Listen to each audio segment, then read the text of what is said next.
Hello, everyone.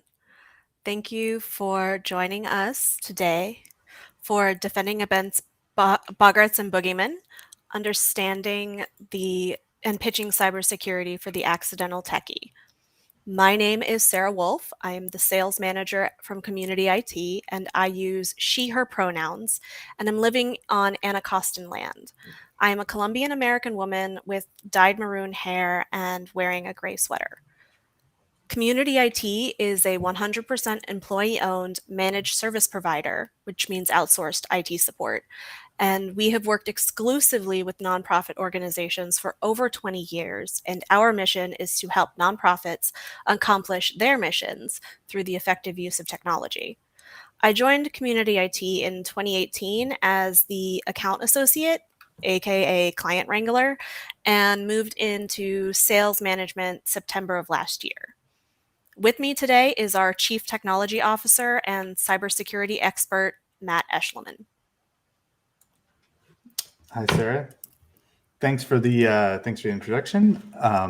Sarah said, my name is Matthew Eshleman. I'm the Chief Technology Officer at Community IT. I actually joined Community IT as an intern all the way back in 2000 and have played many different roles from network support tech to engineer up into my current role where I'm responsible for technology strategy and also cybersecurity. So after this session, it's 30 minutes. We're trying to pack a lot in. We are hoping that you're able to summarize the current and forecasted cybersecurity threat landscape, describe key policies and procedures that you need implementation to others, and have some points for being able to persuade leadership while you're seeking buy-in, personnel, and/or funding. So to talk a little bit before we dive into how you can protect your organization, I do think it's important to provide some education around the cybersecurity landscape as we see it. As Sarah said, we're a managed services provider. In our work, get to work with about 150 different nonprofit organizations that represent about 6,000 staff. So we have a pretty good perspective on what nonprofit organizations are seeing from a cybersecurity perspective. And what they're seeing is really persistent and ongoing brute force attacks on your digital identity. It's great that everything's in the cloud and that you can log into it from anywhere, but it also means that the bad guys are able to do that as well.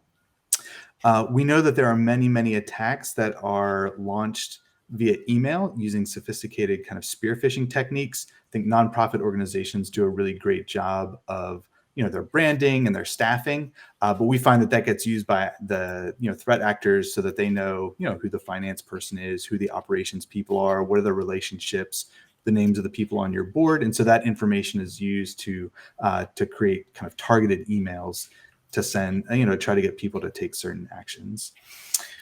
We also see that organizations are targeted because of the work that they do. This is specifically applied to organizations that we find that are kind of like an international think tanks or policy organizations. We also see this with organizations that are in the space of defending democracy, women's reproductive health, and those sorts of those areas. They tend to have a higher threat profile than some of the, for example, social service organizations.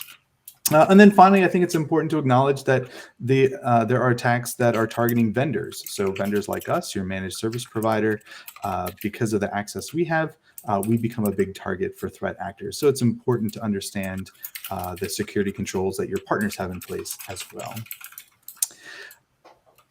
This all is also well documented by big vendors like Microsoft. This comes from a report that they put out a couple years ago that talked about recent cyber attack victims by sector, and so IT is the biggest target. But then think tank and NGO organizations occupy a relatively large space in terms of organizations that are targeted and attacked from their cybersecurity landscape. So in terms of the cybersecurity landscape, N10 itself actually put out a report a couple of years ago that polled organizations as well. And during that time, we found that 60% of organizations didn't have or didn't know how they would handle risk. And so kind of the policy development we find still needs a lot of work here in the nonprofit space. 74% of organizations haven't implemented multi-factor authentication. We'll get to that later, but again, that's a very important security control. A lot of organizations have unsecured wireless or Bluetooth, and so anything can kind of connect to the trusted network.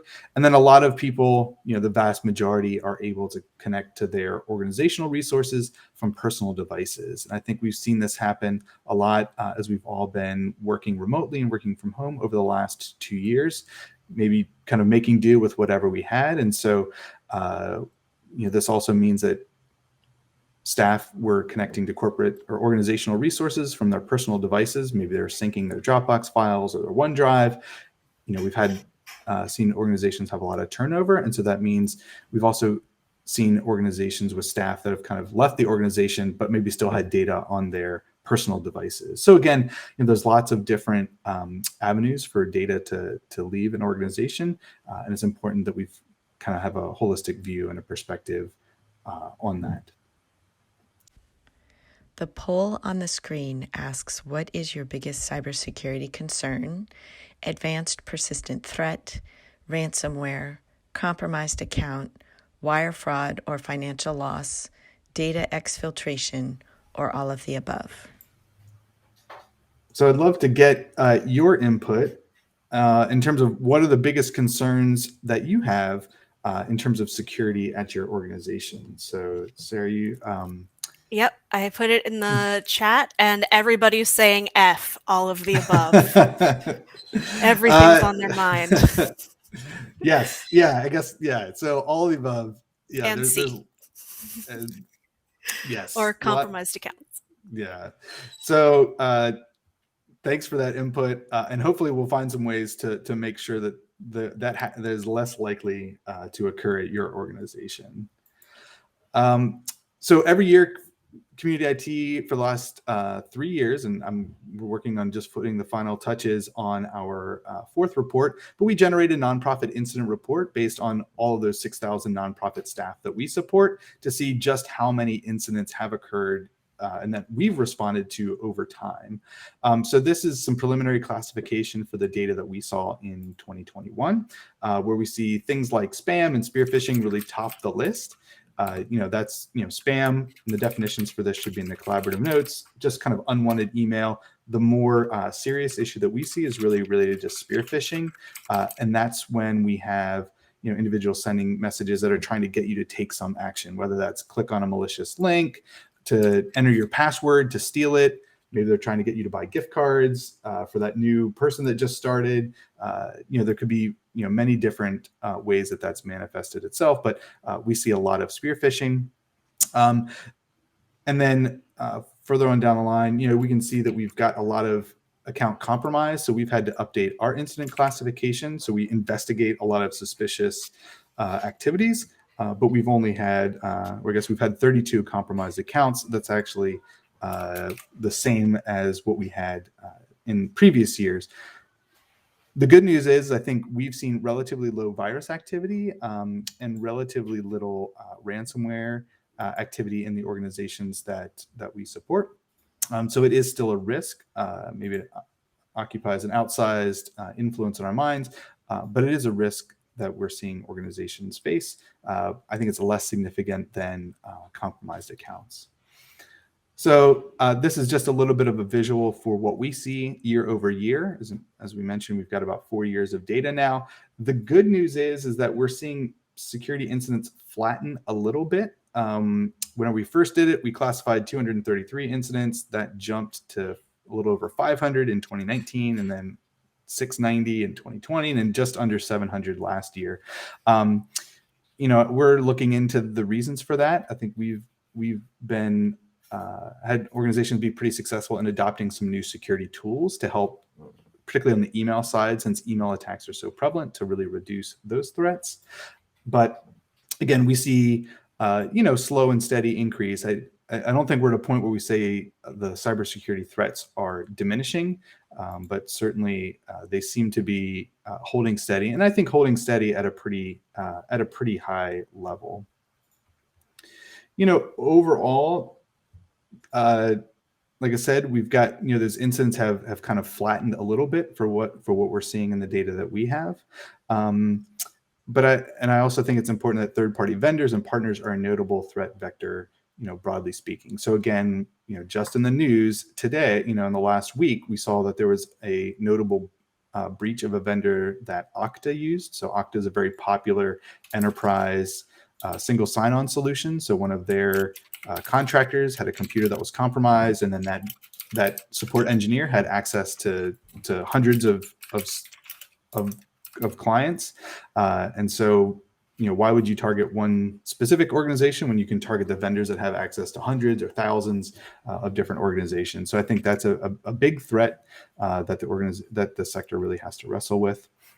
And the good news is that I think on the positive side, moving down into the fourth bullet point, is that we can see that protecting your accounts is pretty straightforward. And so multi-factor authentication we'll see is very effective. So those compromised accounts that we responded to last year, the good news is that none of those accounts actually had multi-factor authentication enabled. So we can see that having multi-factor authentication is very effective in preventing those attacks that most nonprofit organizations are going to face, right? So you're not going to face,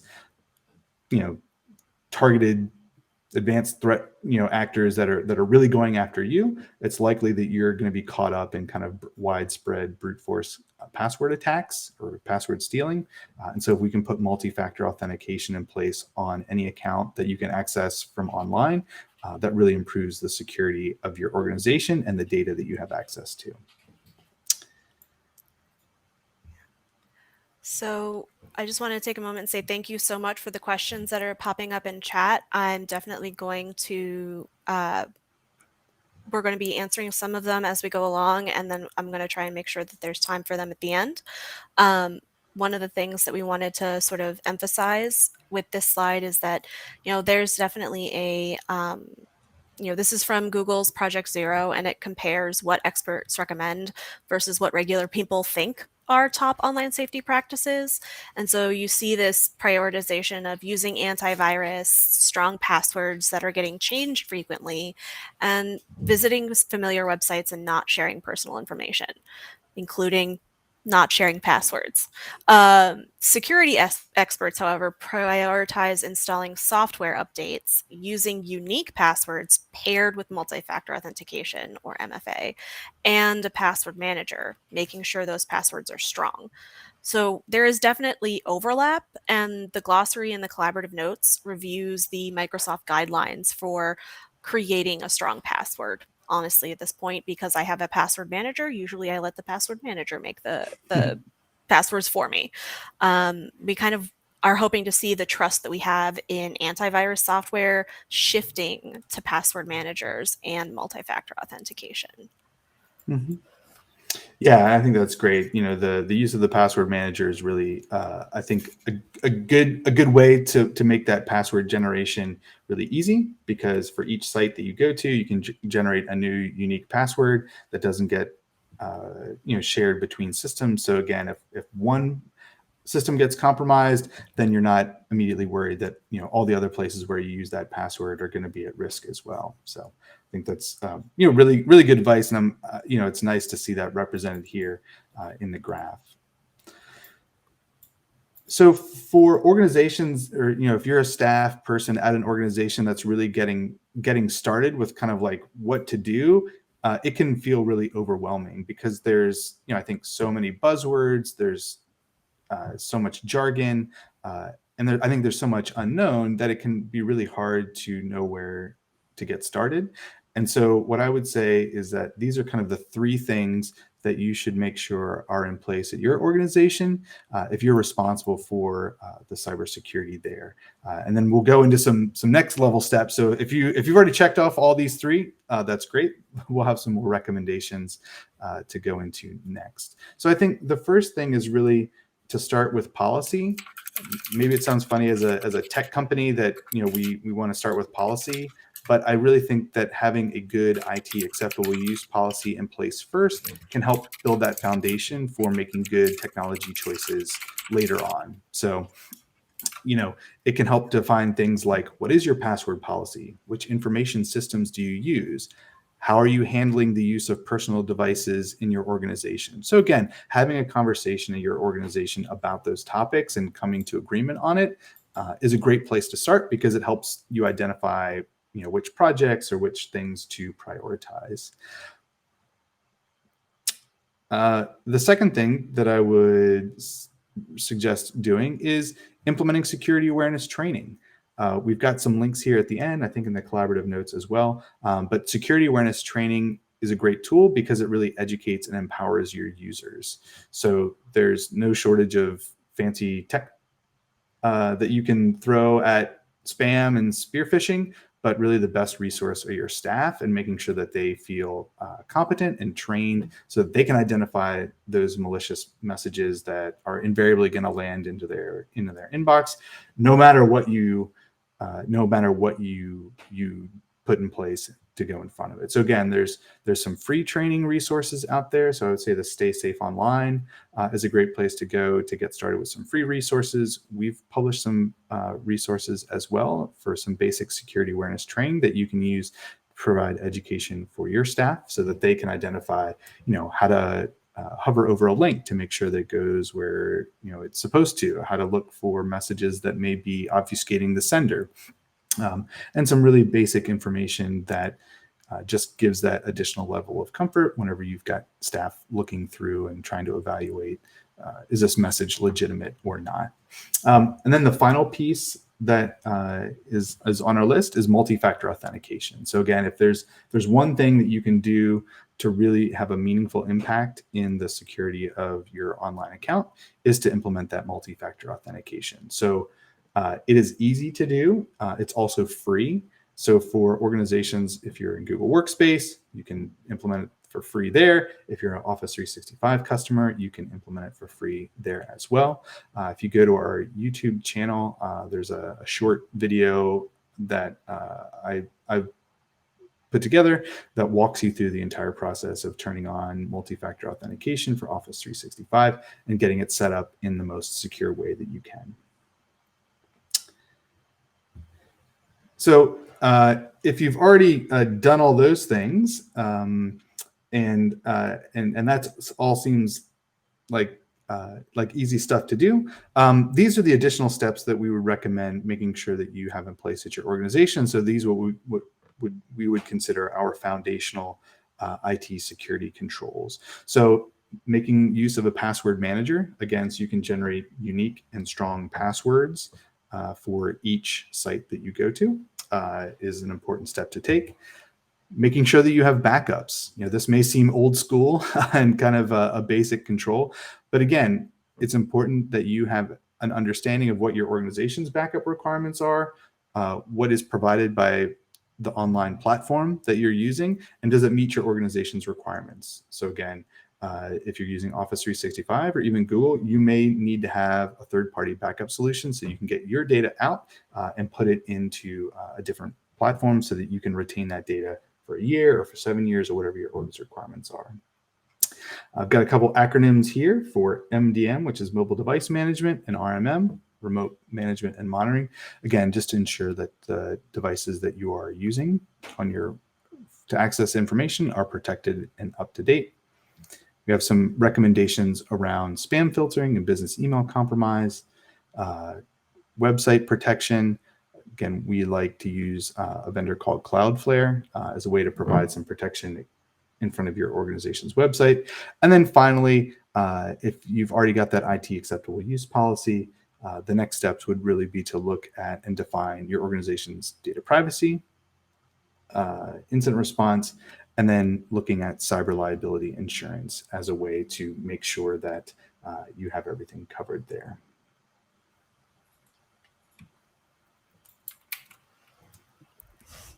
And I'm back.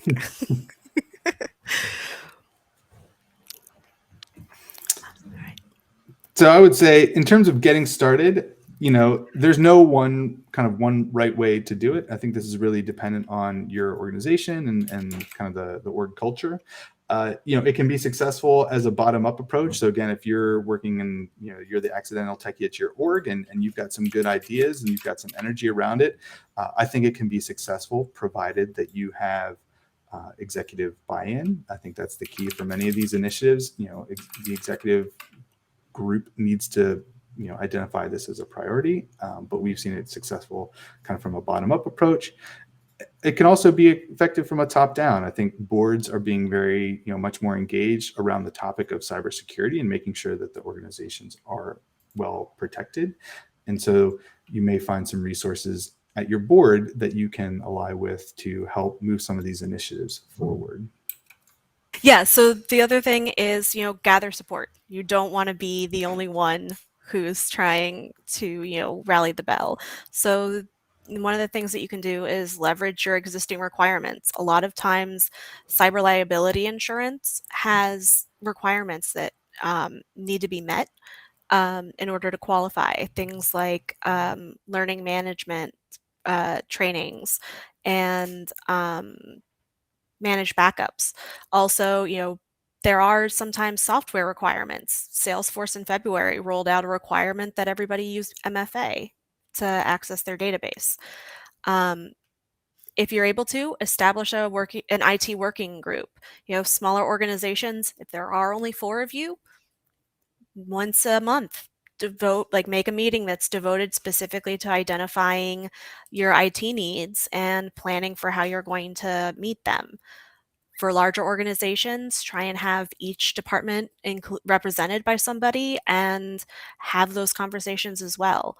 Connect with a partner, either internally or externally, who can help not only with implementation, but also training, that change management question that came up earlier, and management, because it's not a one and done thing. You've got to constantly be keeping things updated. And then since, boards are accountable for the organization, we're actually seeing more cases where the boards themselves are proactively asking about the cybersecurity controls in place at the organizations they are working with. So you might have some allies there, particularly if you do have a governance committee, and that can help to improve making cybersecurity a priority.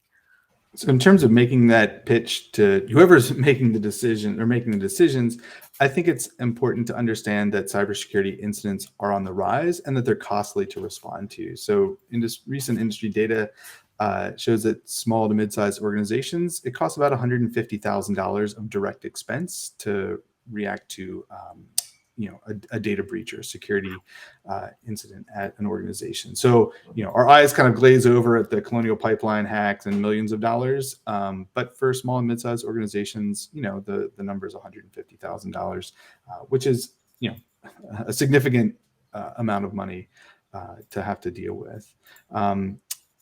As Sarah mentioned earlier, or you may be required to implement some of these controls as part of your cyber liability insurance renewal. We're seeing much, much more stringent requirements when it comes to those policy renewals. That started about 6 months ago, as cyber liability insurance vendors are in a situation where they are paying out much more in claims than they are receiving in fees, and so they are really ramping up the requirements for what it takes to get coverage issued. And then I think it's also important to keep in mind that effective cybersecurity, it takes time and attention. And while you can do some things for free, it is going to take some resources in order to make that deployment effective and meaningful at your organization. So I think we've gotten We've got a lot of questions. We've got a lot of questions here. So let's see. Maybe I'll start with, or do you want to tell me which the hot topics are, Sarah? Okay, so I'm going to start with, I'm not going to go in order, but since we have enough time, I think that we're going to be able to get to everything. So frameworks. Is there an actual framework somewhere that they can use to address cybersecurity concerns? There's so many different things. Where would you, start and end? So, we gave those 3 options, but where do we start? Mm-hmm. Yeah, so if you're looking for a formal evaluation framework, there are a number of them out there. We think the NIST, cybersecurity framework is a good place to start. we have a free survey that you can take that will kind of ask you a whole bunch of questions and then generate an automated report. So I'm not sure if we could maybe send out that link, but that's a great, again, about an hour of time, on your part, you can go through, and that's a formal evaluation framework. Then if you're, if that, once you check off all those boxes, then, extending out into the full NIST framework can be something to consider. I mean, that ends up being like a 1,600 line spreadsheet, right? So there's kind of no shortage of things to do, but so NIST would be the place to start for if you're kind of just starting your journey on compliance and cybersecurity controls. Absolutely. Then we had another, so we had two people. Somebody was concerned about Dropbox security, and then somebody asked, which cloud document storage option is the most secure, in your opinion? Yeah, I think any of the kind of the mainline commercial solutions are going to have a great level of security built into them. It really does become a question of how you use them. So I don't necessarily think, is Dropbox more secure than Box, more secure than SharePoint? They can all be used in a very secure manner that would support, any compliance standard, but it really comes into, how are you using that? If you configure, Dropbox, but you don't have a good password and you haven't implemented strong, account controls and people are sharing passwords, that's not, even though your data is encrypted at rest and in transit with Dropbox, like that doesn't make it very secure because you can use that in an insecure manner. So I think it really comes down to making sure that you're using the tools effectively and then picking well-regarded vendors and kind of being diligent in how you set up those systems and administer them and also kind of monitor them over time. And then we also, this is a question I don't know the answer to, which is, would managed services fall into the supply chain line? Mm-hmm. Yeah. So a supply chain attack is an example of where, kind of one organization or vendor is used to attack somebody to attack somebody else. And so this could be, yes, your managed service provider gets compromised and then your organization is impacted. We also see it as, a certain if a nonprofit organization maybe has a compromised account and then that account is used to send spear phishing emails to other partner organizations. And then those attacks are pretty successful because you've got email coming from a trusted sender as opposed to like a generic or like a spoofed account. So, so supply chain attacks can manifest themselves in many different ways. And so I think that's why it is important to have an understanding of not only your own organization's practices. So what do you do to secure yourself, but also what are the organizations you rely on? What do they do to protect themselves? How do they secure their data? How do they secure their, kind of access to your information? Because with cloud services, you're putting a lot of trust in other partners. And so it's important that whenever you kind of have a relationship with those vendors, you understand how they're handling your data, what systems they have in place to protect it, because it's not all equal.